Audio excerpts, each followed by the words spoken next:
This channel does not promote any violent, harmful, or illegal activities. All content provided by this channel is meant for an educational purpose only. কে Hitler Chowdhury সে তো আমার জানা নেই। সে হিটলারই আত্মা তার মধ্যে ঢুকে গেছে কিনা আমার জানা নেই, কিন্তু এটা বুঝতে পারছি যে অনুব্রত মণ্ডল বা তৃণমূল কংগ্রেসের নেতারা আগে সিবিআই ইডি ডাকলেই তারা অসুস্থ হয়ে পড়তেন, এখন পুলিশ ডাকলেও অসুস্থ হয়ে পড়ছেন। নাকি মুখ্যমন্ত্রী বুদ্ধি দিয়েছেন কলকাতা থেকে যে কিভাবে অসুস্থ হয়ে পড়তে হবে, কি কারণ সেটা তিনিই বলতে পারেন। না না, আমি তো সেটাই বলছি, পুলিশ অনুব্রত মণ্ডলকে দেখে ভয় পায়, তৃণমূল কংগ্রেসের নেতাদেরকে দেখে ভয় পায়, সেই জন্য এদেরকে ধরার ক্ষমতা নেই। সে অনুব্রত মণ্ডল ফোনে যেটা বলেছে সেটা যদি পুলিশের বাড়ির পরিবারের মহিলাদের সাথেও করেও, তারপরেও ধরতে পারবে কিনা আমার সন্দেহ আছে। দেখুন, কে হিটলার চৌধুরী সে তো আমার জানা নেই।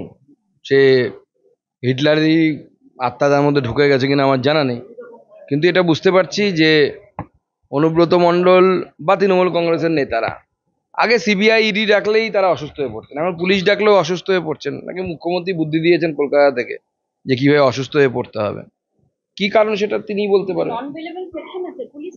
না না, আমি তো সেটাই বলছি, পুলিশ অনুব্রত মণ্ডলকে দেখে ভয় পায়, তৃণমূল কংগ্রেসের নেতাদেরকে দেখে ভয় পায়, সেই জন্য এদেরকে ধরার ক্ষমতা নেই।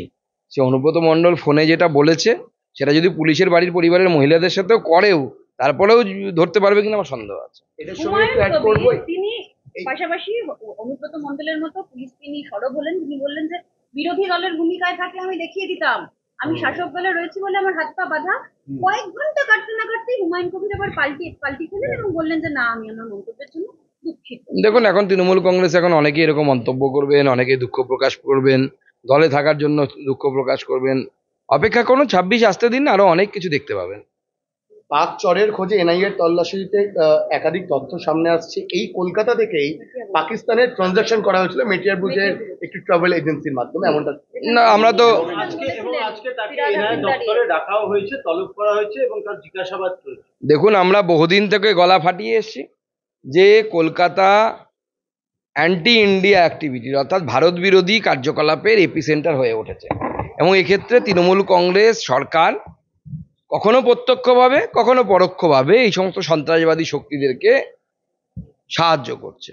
সেই জন্যই মাননীয় গৃহমন্ত্রী গতকাল তার ভাষণে বলেছেন যে যখন আমরা পাকিস্তানে উগ্রপন্থীদের ওখানে হামলা চলে তখন আমাদের মাননীয় মুখ্যমন্ত্রীর পেটে ব্যথা হয়। কিন্তু কল্যাণ বন্দ্যোপাধ্যায় আজকে এবং গতকাল থেকে তৃণমূল কংগ্রেস অমিত শাহ চলে যাওয়ার পর থেকেই বলছেন অমিত শাহ তিনি হিটলার, তিনি কংসমামা, বিভিন্ন রকমের কথা বলা হচ্ছে এবং বিএসএফ কে আবারও দায়ী করা হয়েছে। অমিত শাহ কেন জঙ্গি প্রবেশ আটকাতে পারছে না সেই প্রশ্ন করা হয়েছে।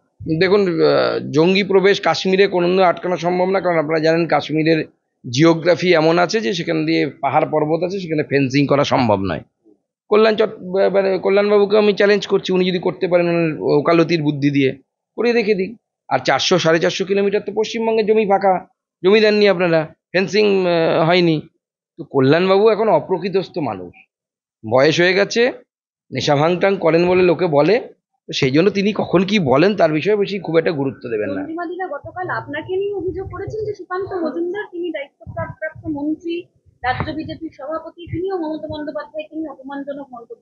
কোন কথাটা অপমানজনক হয়েছে? আমি তো অশিক্ষা বলতে পারতাম, আমি অশিক্ষিত বলিনি, আমি কুশিক্ষিত বলেছি। আমি বুঝে শুনেই বলেছি, এবং তার সাথে এটাও বলেছি আমার বলতে রুচিতে বাধছে। দুর্ভাগ্যের বিষয়, আমাদের মুখ্যমন্ত্রীর এক এক সময় এমন এমন মন্তব্য এবং এমন তার অ্যাক্টিভিটিস আমাদের লজ্জা লাগে যে ইনি পশ্চিমবঙ্গের মুখ্যমন্ত্রী, ইনি বাঙালির মুখ্যমন্ত্রী।